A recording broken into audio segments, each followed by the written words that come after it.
This is the brand new LEGO Technic 1966 Ford GT40 MK2. This is one of my favorite race cars in automotive history, which is why that makes this set extra cool. This is the only car that ever achieved a 1-2-3 finish at the 24 Hours of Le Mans, and that happened in 1966. And effectively, because of the success of this car, these engines were banned. So you know this thing is good. I'm gonna talk about the LEGO car while I toss in some fun facts about the GT40. The model is advertised as 1/18 scale, but it measures 30 centimeters long by 7 centimeters high. Definitely bigger than 1/18 scale. I would say it's closer to 1/14 scale. It does have some functions. Of course, you can open the engine cover, both of the doors. There's a little lever inside the cockpit that pops open the hood. Now the inside is fully detailed and there is a steering wheel, but this does not move. And there's a gear on top, so when you move it, you can actually steer the car. It features the iconic black and silver livery. Now this is car number 2. Officially, car number 2 was the winning car, driven by Bruce McLaren and Chris Amon. It is widely disputed that it was actually car number 1 that was the winner, driven by Ken Miles. You can look this up because it's interesting, but in short, Ford wanted all 3 cars to finish at the same time across the finish line. Because Bruce McLaren's car started further back, he actually ended up winning the race, even though they all crossed the finish line at the same time. And the controversy was Ken Miles was actually the one in the lead, so he theoretically should have won. The real car had a monocoque chassis as well as a complex suspension, but this car does not have suspension at all. Tires in the back being much wider than the ones in the front.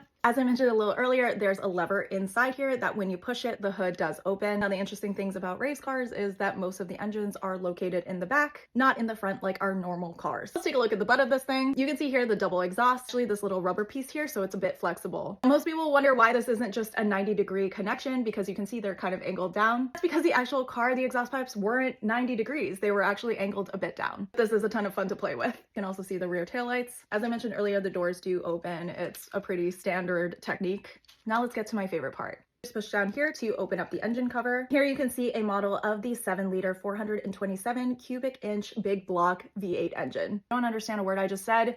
This thing is really powerful. 7-liter engine was so powerful that the FIA actually banned it in 1968. That marked the end of Ford's big block engine racing. You can see here the V8 engine with the working pistons. The model, interestingly enough, unlike most Technic cars, doesn't have a differential. When you spin this rear wheel, nothing happens. All the pistons are only connected to one wheel. And this is a ton of fun to do. So yeah, that's the Ford GT40 MK2.